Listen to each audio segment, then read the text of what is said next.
A sleek, gray manta ray, bursting through the water, asking for a head scratch.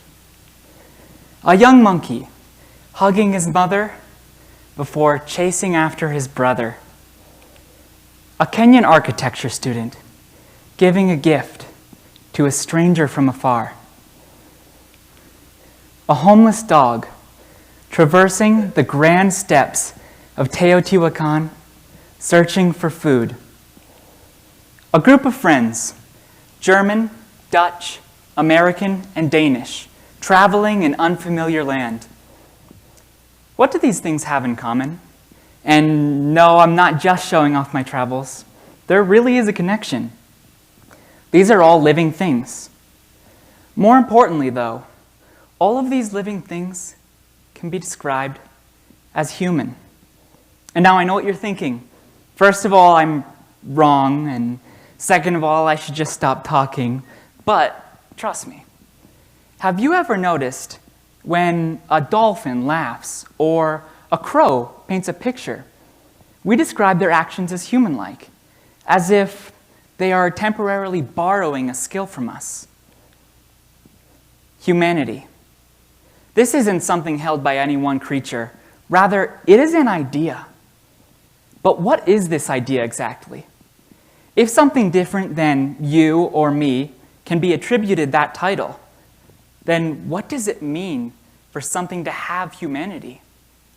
What is humanity? When we accept animals and other beings into the definition of humanity, it allows us to break it down into its most basic and fundamental parts. If we can claim that less intelligent beings who behave and look differently than us can still exhibit humanity, then we must also conclude that shared values are the key.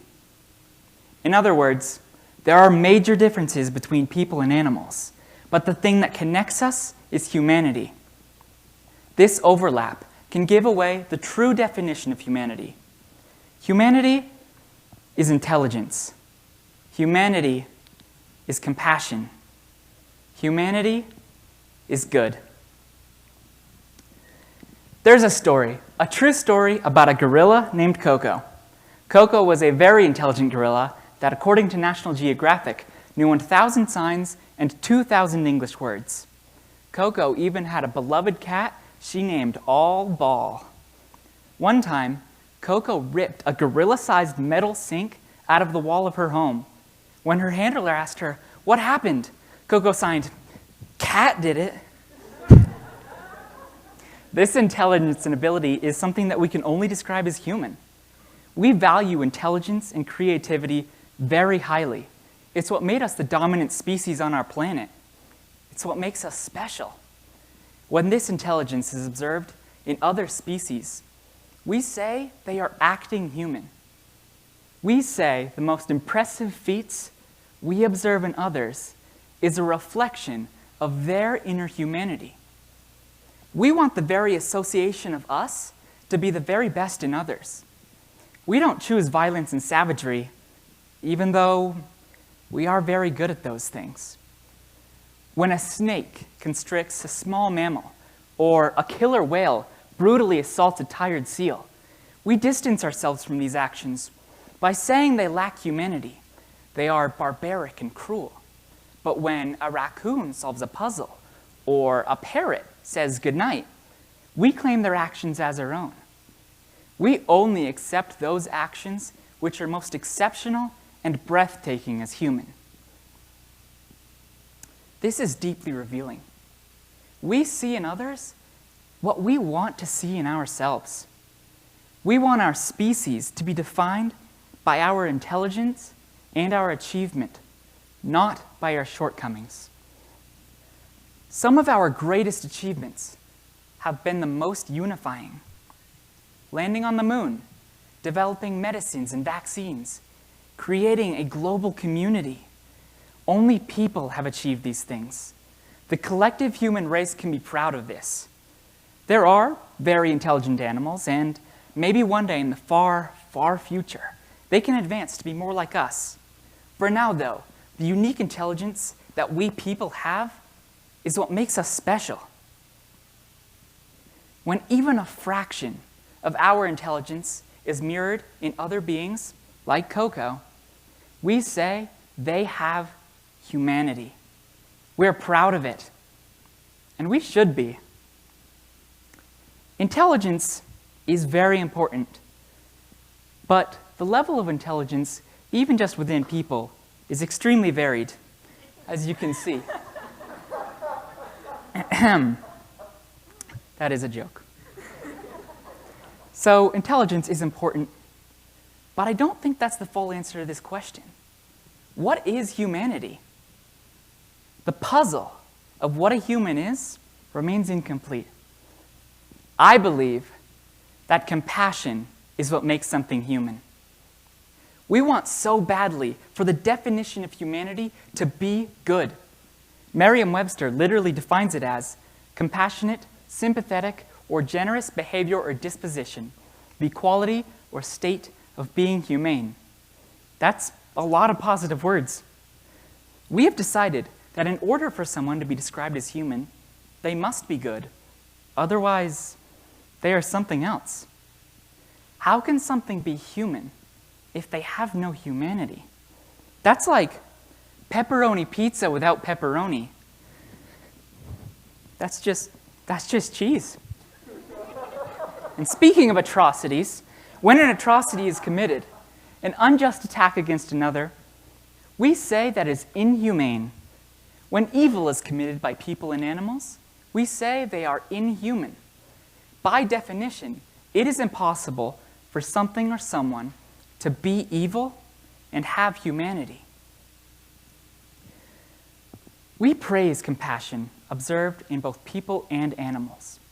Every time we show compassion, we are elevating humanity. Every time we tell the truth, lend a hand, show kindness, or sacrifice for others, we are restoring and strengthening humanity.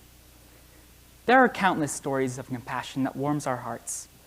A goose that finds a wet puppy in the rain and wraps its wings around it to keep it warm through the night.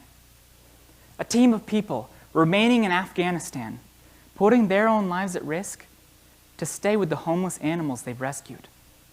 Volunteers sifting through rubble, expending their own time and resources to help others through earthquakes and floods. Helping others through hardship is called humanitarian work. Being compassionate is synonymous with being human. We want our lives to be better. This is achieved through advancement and by helping others. Intelligence and compassion are the greatest things we observe in others and what we find best about ourselves. We want people to be this way. There are evil people in the world, but I think we focus on them too much. They are the ones with the least humanity. The violent animals are the ones with the least humanity. Only by striving to be good can we truly become human. We want to be better. We want to be more intelligent, more compassionate, more human. Our species is still coming of age, still discovering itself. We have a lot more growing to do, but we can be great. The last century was a period of death, war, injustice, and hate. Since then, according to the World Bank, the worldwide poverty level is lower than ever before. Although there is still violence, the world is working together to end conflict and combat human rights violations. Our innovation and charity has made the world better. Step by step, we can continue to make it better. Better for all humans, better for all animals, better for all humanity. Just one small step can lead down the path to greatness. It's our calling. We can overcome the dark of ages past. We can begin again for the greater good. If we just hold on a little while longer, everything will be all right. It may sound silly, but I think that we should take a pledge to be human, what a human should be. Every day, we can challenge ourselves to be better than we were before. We can learn. We can create. We can show kindness and love. I really don't think that anyone would argue more compassion in the world would be a bad thing.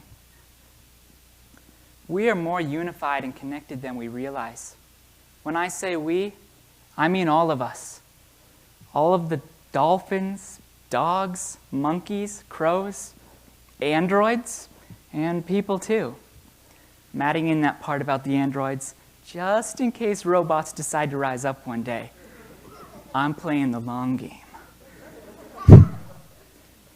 We are all human in one way or another. Whenever we harm someone else, we are harming ourselves. But when we love one another, we love ourselves. We are intelligent. We are compassionate. We are good. I am sincerely asking you to help me. What can you do to make the world better today, tomorrow, the day after? We are human, and I know the answer. To be human is to be good. Thank you.